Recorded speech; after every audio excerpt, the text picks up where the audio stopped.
Supliquemos a intercessão da bem-aventurada Virgem Maria para que esta reflexão possa produzir frutos em nós. Ave Maria, cheia de graça, o Senhor é convosco. Bendita sois vós entre as mulheres, e bendito é o fruto do vosso ventre, Jesus. Santa Maria, Mãe de Deus, rogai por nós, pecadores. Nossa Senhora, Rainha dos Anjos. Queridos irmãos, saúdo cordialmente nesta manhã Padre Jonas, Rafael, pela sua primeira presidência da liturgia da Santa Missa, oferecendo a Deus esse santo sacrifício, a todos os sacerdotes aqui presentes, os diáconos, também os seminaristas e os demais fiéis que participam desta liturgia, na qual celebramos o 5º domingo do tempo sagrado da Quaresma. Então eu vou procurar fazer essa meditação tentando discorrer um pouco sobre os textos que foram proclamados nesta liturgia e ao final eu deixarei uma mensagem a respeito do sacerdócio, seja para o Padre Jonas, seja também para todos nós, para que recordemos a grandeza daquilo que é o ministério sacerdotal na igreja. O tempo da Quaresma já está bem adiantado. Próximo domingo nós já celebraremos o Domingo de Ramos. Adentraremos a Semana Maior, a Semana Santa. E como o tempo da Quaresma vai rápido, é preciso aproveitar a cada instante, cada momento de cada palavra proclamada na Sagrada Liturgia. E esse tempo nos convida a acelerar a nossa conversão, a nossa mudança de vida. Todos nós somos peregrinos, transeuntes, indo para o céu. E nessa perspectiva somos constantemente convidados a buscar a nossa conversão, a nossa mudança de vida. Nesta semana que iniciamos, a partir de hoje, a igreja, na liturgia antiga, começava a celebrar a Semana das Dores, a Semana da Paixão. Hoje era o primeiro domingo da Paixão do Senhor. E a igreja já começava a recordar esses grandes mistérios da entrega de Cristo. Com a reforma litúrgica, isso não se perdeu, tanto que o prefácio da missa de hoje já começa a ser proclamado o prefácio da Semana da Paixão. A igreja já começa nessa semana a meditar sobre as dores do nosso Senhor, as dores do coração da Virgem Maria. Nesse sentido, quero adentrar um pouco a cena do Evangelho de hoje.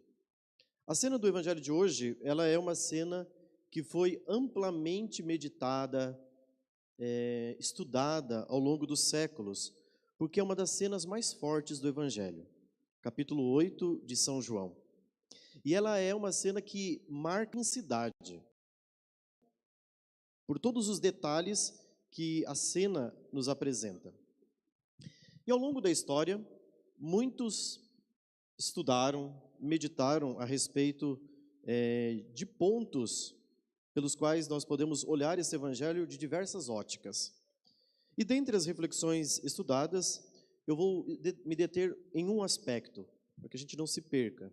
São muitos aspectos dos quais nós podemos meditar, mas eu vou me deter em um.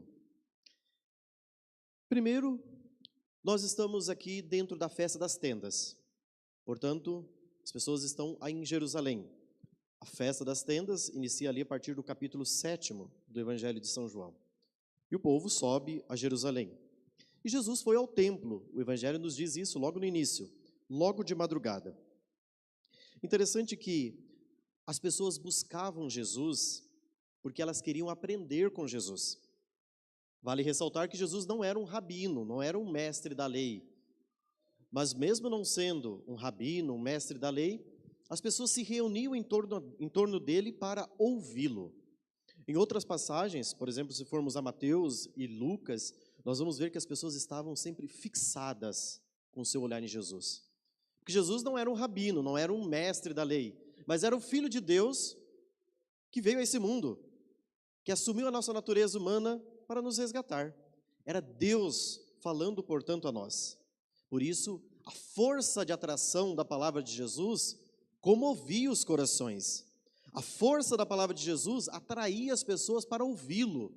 E aquela palavra penetrava os corações de tal modo que os corações eram transformados pela sua palavra. Vejam, os fariseus então encontram uma mulher e levam até Jesus uma mulher que havia sido pega em adultério. A lei de Moisés previa apedrejamento para essa mulher. Uma mulher que era surpreendida em flagrante adultério, ela deveria ser apedrejada. E eles jogam esta mulher diante de nosso Senhor e colocam uma questão, aguardando uma resposta de Jesus. E veja que Jesus fica diante de um dilema, porque se ele diz que tem que ir para não apedrejar, Jesus estaria indo contra a lei de Moisés. Se Jesus diz para apedrejar, ele se coloca numa posição injusta. Impressionante que, logo depois, Jesus se inclina e começa a escrever no chão. Ele não responde. A resposta de Jesus é como que quem vai até o chão e começa a escrever. Sobre esse fato de Jesus escrever no chão, muito se comentou ao longo da história da igreja, sobretudo os padres da igreja. E o maior deles, São Jerônimo, grande comentador das Escrituras, ele se pergunta, o que Jesus escreve no chão diante daqueles homens? E aí São Jerônimo comenta, Jesus escreve os pecados dos acusadores, mostrando o pecado daqueles homens que estavam acusando aquela mulher. Então essa é uma interpretação possível. Só que outros teceram muitos outros comentários a partir disto. Eu gostaria de ter um outro comentário que, para mim, chama mais atenção, que é o seguinte: Jesus começa a escrever no chão porque ele está constrangido com a situação. Talvez essa perspectiva não é tão falada, a gente se detém mais nessa primeira perspectiva de São Jerônimo e de outros padres da igreja. Jesus fica constrangido com aquela cena, ou seja, diante daquele espetáculo que é montado diante dele, Jesus começa a escrever no chão porque ele está constrangido com aquela cena. É uma cena grotesca. É como se Jesus dissesse, para que expor uma pessoa ao vexame e querer fazer isso com ela como se fôssemos melhores? Essa é uma interpretação possível. Cristo fica constrangido, abaixa e começa a escrever no chão. Por que esses homens estão fazendo isso com essa mulher? Como se eles fossem os mais santos, os melhores. No entanto, eles querem uma resposta de Jesus. Queriam que Jesus se posicionasse e dissesse alguma coisa. Então Jesus ergueu-se e disse, quem dentre vós não tiver pecado, seja o primeiro a atirar a pedra. Eles queriam, com apedrejamento, matar aquela mulher. Vejam, meus irmãos, aqui é um ponto que nós precisamos olhar todos para a nossa vida, estamos na quaresma, exame de consciência, né? O nosso coração humano, ele é revestido de uma coisa que nos marca desde o pecado original, a malícia, ou seja, a maldade. Nós temos a tendência de nos colocarmos no pedestal sempre, e de sempre sermos considerados melhores. Talvez porque, neste exato momento, nós não tenhamos pecados mais graves do que determinada pessoa, e aí nós nos achamos, talvez, mais à frente do que o outro, ou melhor do que o outro. Mas, hoje, talvez, o flagrante adultério, ele não é realizado, né, por nós, com apedrejamento, porque isso daria um problema para nós. Mas, às vezes, hoje, o pecado do adultério, ou outros pecados mais graves, eles são acusados por nós de outras formas. Seja de forma moral, às vezes a gente tem uma coisa que é terrível dentro do coração humano, que é o juízo temerário. Nós fazemos julgamento das pessoas sem conhecer. Ou às vezes julgamos as pessoas por ações que elas possuem, sem conhecer verdadeiramente o coração delas. O juízo temerário é uma das piores desgraças que existe na vida humana: julgar sem conhecer. E nós vamos nos perdendo nisso. Às vezes, as pessoas destroem umas às outras, até psicologicamente, o que é pior. Então, existem pecados mais graves, mais cruéis, do que, por exemplo, esse pecado que foi mencionado no Evangelho de hoje. E às vezes, sabe o que é mais triste? É que nós transformamos o outro num monstro. Destruímos o outro, como se tivéssemos o direito de lesar a boa fama das pessoas. E todos nós, infelizmente, padecemos disto. Jesus se inclina e escreve no chão. Qual é a sentença de Jesus no Evangelho de hoje? Porque eles queriam que Jesus emitisse um juízo. Jesus era ali, portanto, um juiz. E qual é a sentença de nosso Senhor? A sentença de nosso Senhor é a sentença do bom senso. Essa é a sentença de Jesus. Porque se naquele momento alguém jogasse a primeira pedra, justamente naquele momento cairia no pecado. Por isso ele disse: se alguém dentre vós não tiver pecado, tira a primeira pedra. Se a pessoa não tem pecado e ela joga a pedra, a partir daquele momento ela passou a condenar o outro. Portanto, ela se considerou como outra, portanto, orgulhosa, pecou. O juízo de Jesus, portanto, é este: o juízo do bom senso. Querer matar o outro é um dos atos mais cruéis. Mas nós podemos destruir as pessoas não somente fisicamente. Como eu retomava esse ponto, nós podemos matar o outro psicologicamente e podemos destruir o outro moralmente. De tal modo que nós depreciamos a imagem do outro, que o outro não tem moral na praça. Ninguém acredita nele. Nossa, mas esse aí não tem moral. Porque às vezes uma palavra dita por nós, aquele maldito sintoma que o Papa Francisco até sempre menciona, a fofoca é uma das coisas mais terríveis. É um dos crimes mais horrorosos que existem. E vejam que durante a cena, a posição daqueles homens que acusavam, condenavam aquela mulher, fica um tanto quanto difícil. Por quê? Porque Jesus inverte a cena. O constrangimento inicial era para aquela mulher, porque ela que estava sendo jogada ali, todos queriam apedrejá-la. Mas quando Jesus, cheia de bom senso, a cena se inverte. E quem fica constrangido? Aqueles homens. Então o constrangimento mudou de lado agora. O Evangelho nos diz que começaram a sair um a um. Portanto, Jesus fez uma coisa que é sutil, cirúrgico. Desmascarou aqueles homens. E Jesus às vezes precisa fazer isso conosco também, nos desmascarar. Porque quando nós nos colocamos acima, Jesus precisa nos trazer de volta para lembrar da nossa condição miserável, da nossa condição pequena. E o Evangelho diz que começaram a sair os mais velhos. A gente sabe, né, que quanto mais velho, talvez mais pecado se junta, né? Pelos velhos vão saindo de fininho, porque às vezes os anos vão passando, e sobretudo aquelas pessoas que não buscam o sacramento da reconciliação, aí junta mais ainda, né? Estou há 60 anos sem se confessar. Aí vai tendo um ajuntamento de pecados, né?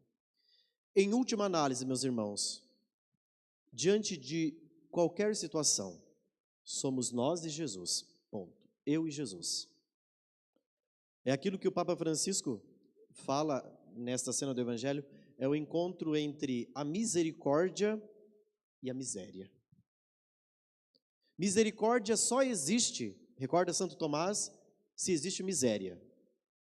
Porque a misericórdia existe em favor daqueles que são miseráveis. Quando nós nos reconhecemos miseráveis, pequenos, é então que a misericórdia vem em nosso socorro. Quando nós estamos contritos e arrependidos, então a misericórdia está lá, à disposição, como um caminhão a dar-se a nós. É assim o coração de nosso Senhor. Jesus se levanta e ficou somente com aquela mulher. Todos foram embora. Aqui está o encontro entre a miséria e a misericórdia. Aquela mulher prostrada diante de Jesus, Jesus olha para ela, ele sendo Deus, tendo todas as prerrogativas e direitos de condená-la, Jesus diz: também eu não te condeno. Vai e de hoje em diante não tornes a pecar. Essa é a essência da missão de Jesus. A essência da missão de Jesus é a misericórdia e o perdão. É a cura dos corações. Que lindo é saber, meus irmãos, que nós estamos para adentrar a Semana Santa e contemplar os mistérios da paixão do Senhor com esta esperança dentro do nosso coração. A esperança de que a missão que Jesus assumiu ao sair lá do seio do Pai, no mistério da encarnação, e vir habitar entre nós, é a missão redentora de nos resgatar da nossa condição miserável, da nossa condição pequena. E isso enche o nosso coração de uma esperança. Ainda mais nesse ano jubilar da esperança, muito mais. Somos peregrinos de esperança, na certeza de que o nosso Deus deixou a sua vida divina, sem deixar, como São Paulo recorda na carta aos Filipenses, se faz um de nós e vem a esse mundo para nos salvar. Mas não basta ser perdoado, é preciso, a partir da experiência do perdão, da misericórdia, ser responsável. Isso que é uma das cenas mais interessantes do Evangelho. Jesus olha para aquela mulher, concede o perdão, mas exige dela uma coisa: não tornes a pecar, seja responsável. A graça e a misericórdia são a oportunidade para nós percebermos a nós mesmos. Aquela mulher começa o seu processo de salvação. Não exatamente no momento em que Jesus concede o perdão a ela, dizendo que ele não a condena, mas a graça visita aquela mulher no momento em que ela foi surpresa em adultério, flagrante adultério, que ela é trazida e colocada diante de Jesus. Ali já está, a misericórdia está se derramando sobre ela. No momento em que ela é apanhada em adultério, vista, o texto nos diz que era de madrugada, ela começa a fazer a experiência do perdão. A cena do Evangelho de domingo passado é uma cena muito interessante, que é a cena do filho pródigo. Vocês se lembram que o filho sai, vai lá, gasta todos os bens com prostitutas, vive uma vida devassa, gastou todos os bens, e quando já nem comida dos porcos lhe davam, ele retorna para casa. Só que o Evangelho também tem uma palavra interessante, que é: ele caiu em si. Ou seja, o momento que nós caímos em nós, o momento em que nós somos desmascarados, ou seja, o momento em que a casa cai, é a oportunidade para nós começarmos de volta. Às vezes, na nossa vida, nós somos muito irresponsáveis e até mesmo inconsequentes. Porque uma coisa é fato: o pecado, ele tem uma capacidade de nos levar ao delírio, nos deixa delirante. E nós, muitas vezes, temos a tendência de querer curtir o pecado. Eu estou aqui mesmo, deixa eu curtir esse estado. E nesta situação, muitas pessoas se expõem ao risco. Vejam, por exemplo, quantos jovens se rasgam noite adentro em situações absurdas, sem perceber os riscos de vida que estão correndo. Mas não basta isso, até mesmo pessoas adultas. O que faz com que, por exemplo, homens e mulheres casadas troquem mensagens perigosas na internet? Mensagens mandando fotos comprometedoras. Inconsequência e, às vezes, irresponsabilidade. O que leva uma pessoa terrível?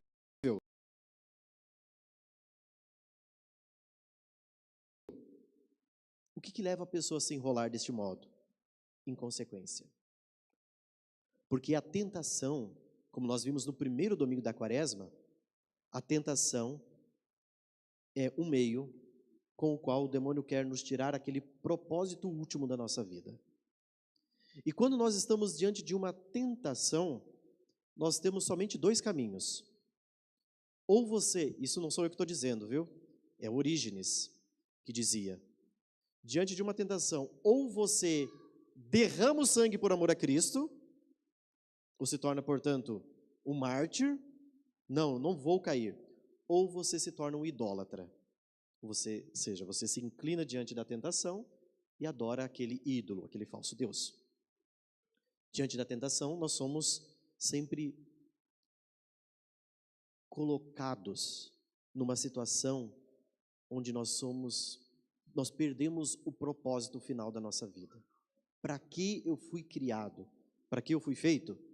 Santo Inácio de Loyola recorda, né, nos exercícios espirituais, que a finalidade da vida humana é conhecer e amar o seu Criador. Este é o fim da existência humana. O conhecimento de Deus e o amor para com Ele. Mas, quando nós cedemos o pecado, nós entramos naquele otimismo.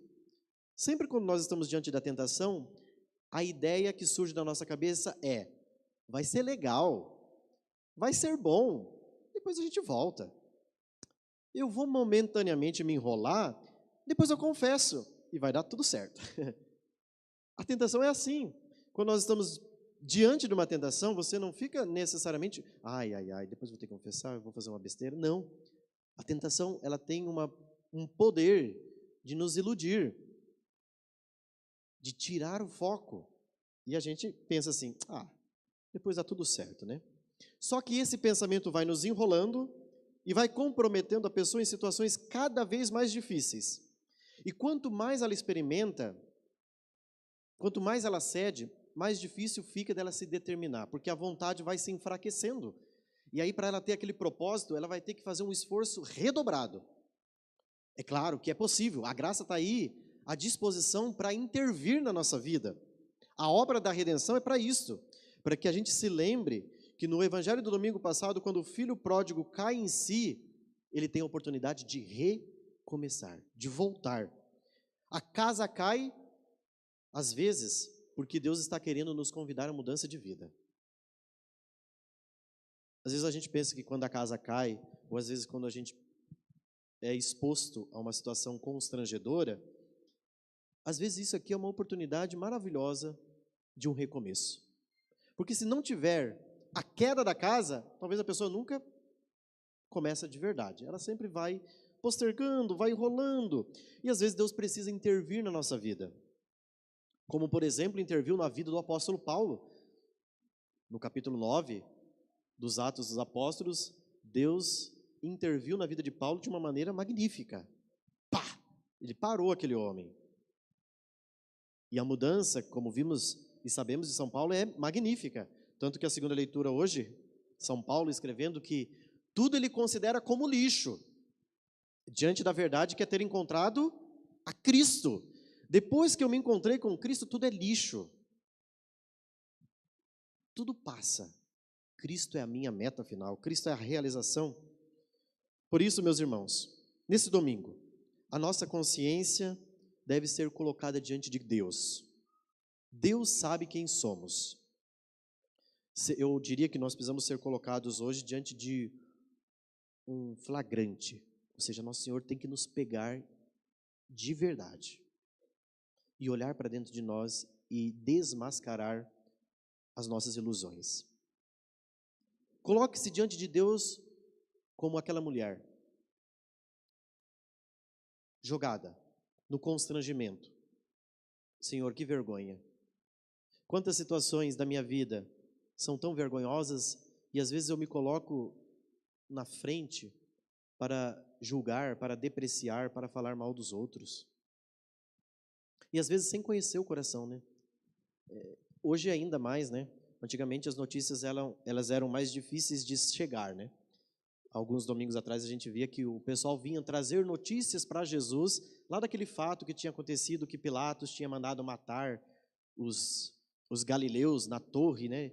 E derramado sangue, da torre não, a torre foi um outro assunto, mas foram os dois assuntos que apresentaram, né? Trouxeram galileus e misturou o sangue deles com o sangue dos animais. Então as notícias antigamente chegavam através de informações que eram levadas uns pelos outros. Hoje a informação, ela vai muito mais rápido, né? Que aí você tem uma informação, você já manda por lista de transmissão, né? Aí a informação já chega, você está sabendo que a comadre lá do lado fez isso e tal, e a gente estende o comentário, e cada conta a gente aumenta um ponto, e a gente vai tornando a história mais robusta, e com isso nós vamos destruindo sempre a imagem do outro, sem conhecermos os fatos, e acima de tudo, sem conhecer a nudez do coração do outro. Não somos assim? Rápidos para o julgamento. Coloque a sua consciência diante de Deus. Estamos chegando ao final da quaresma. Deus tem um plano para a nossa vida. E Deus quer que a gente permaneça na casa do Pai como filhos. Mas não como aquele filho mais velho do evangelho de domingo passado, que não aceita o retorno do irmão, que não aceita a miséria do irmão e se coloca acima do irmão. Somos convidados então, meus irmãos, a verificar a fragilidade do nosso coração e a reconhecer a nossa pequenez. Não queira correr risco de perder a graça. Aproveite. Vamos iniciar esta Semana Santa debaixo do olhar e da misericórdia de Deus. Não brinque com a sua vida. A nossa vida passa depressa demais.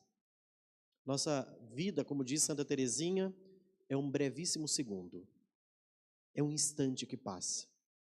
Não deixe que a graça de Deus passe na sua vida em vão. É o Agostinho de Hipona, grande doutor, que diz, né? Tenho medo da graça que passa. A graça está passando e eu estou perdendo a oportunidade da graça. A graça está à nossa disposição. A graça está aqui hoje, te convidando. Coloque o seu coração diante de Deus de maneira nu. Jogue a sua nudez diante de Deus e diga, Senhor, Tu sabes tudo. Tu sabes tudo que passa dentro do meu coração. Tu sabes a malícia que está dentro dele. Que isso nos ajude a chegar num percurso de conversão e de santificação. Por fim, eu quero concluir com brevíssimas palavras ao querido Padre Jonas, que hoje é convidado a recordar a grandeza do sacramento da ordem no 2º grau que recebeste no dia de ontem, pela imposição das mãos do nosso bispo e pela oração consecratória. No dia de ontem, Padre Jonas, o Senhor foi revestido com a graça consagrante. Por isso quero que o Senhor possa meditar sobre a grandeza das palavras que vou dizer, que na verdade não são minhas, são do Papa Bento XVI. O Senhor será um instrumento no meio do mundo. E Bento XVI, numa das homilias de Quinta-feira Santa, escrevendo para os sacerdotes, ele dizia: ser padre não é uma função. Ser padre é uma participação na vida de Cristo crucificado. Nunca se esqueça disso, que através do sacerdócio o Senhor participa da vida daquele que deu sua vida e morreu por nós. Lembre-se que Jesus nos deixou uma missão e uma responsabilidade terrível: continuarmos a sua presença nessa terra. É uma missão desafiadora e quando nós olhamos para nós mesmos, nós vemos a nossa impotência, a nossa incapacidade de cumprir com essa missão. Mas Deus nos dá a sua graça para isso. As suas mãos foram consagradas com o óleo do crisma ontem, indicando que as suas mãos não são suas mais. Elas são para 3 coisas: abençoar, perdoar e confortar. Que o Senhor possa ser esse instrumento de bênção, de perdão e de conforto a todos aqueles que acorrerem ao Senhor. Lembre-se que o sacerdote, como recorda o outro Papa, São João Paulo II, o sacerdote é o administrador dos mistérios de Deus. Quando São João Paulo II completou 50 anos de sacerdócio, em 1996, ele escreveu um livro chamado Dom e Mistério. E nesse livro, fazendo uma recordação dos anos que passaram do seu sacerdócio, ele recordava justamente isso que São Paulo diz: o sacerdote administra os mistérios de Deus. Essencialmente, o Senhor é encarregado de celebrar o sacrifício pascal, de reconciliar os pecadores, de proclamar a palavra de Deus e de trabalhar para que Cristo seja conhecido e amado. Seja um guardião da fé católica, ajudando os discípulos de Cristo a morrer e dar sua vida pelo Evangelho. E como o Senhor vai levar isso a efeito? O Senhor precisa encontrar espaço para uma única coisa fundamental na vida de um padre: a oração. São Carlos Borromeu, ele dizia, abre aspas, não poderás cuidar das almas dos outros se deixas a tua definhar. No fim, não farás mais nada, nem mesmo para os outros. Deve ter tempo para estar com Deus. Sejam quantos forem os seus compromissos que se acumulem ao longo do ministério, sejam quais forem as urgências pastorais, lembre-se que encontrar com Deus é a prioridade. E encerro com uma última frase do cardeal Robert Sarah, numa obra em que ele comenta a crise do sacerdócio, a última obra que ele escreveu, A Noite Já Vai Adiantada e o Dia Vem Chegando. Foi um livro que ele escreveu para falar das crises do nosso mundo moderno. E dentre uma das crises, ele aponta a crise do sacerdócio. E ele diz o seguinte, sem a oração, o padre se esgota, esvazia-se e se torna uma máquina que faz barulho inutilmente. Não seja uma máquina que faz barulho, porque nós corremos o risco de, na tendência das preocupações da pastoral, fazermos muitas coisas, sermos fazedores de coisas e nos esquecermos que a essência do nosso ministério é a oração. O que dá o combustível para que um padre gaste a sua vida pelo povo é esse instrumento precioso chamado oração. Lembre-se disso para que a sua vida, o seu ministério possa ser fecundo e dar muitos e muitos frutos para a Santa Igreja de Deus. Vamos guardar um breve instante de silêncio, meus irmãos, meditando esta cena fascinante do Evangelho, sendo de alguma forma constrangidos por nosso Senhor. Que Jesus possa nos constranger neste domingo e mostrar aquilo que nós somos. E como o Papa Francisco recorda, o encontro entre misericórdia e miséria é um encontro fascinante, mas nós precisamos nos reconhecer miseráveis, pequenos. Senhor, eu não sou nada. O Senhor é tudo, e a sua misericórdia é infinita a todos aqueles que temem de geração em geração.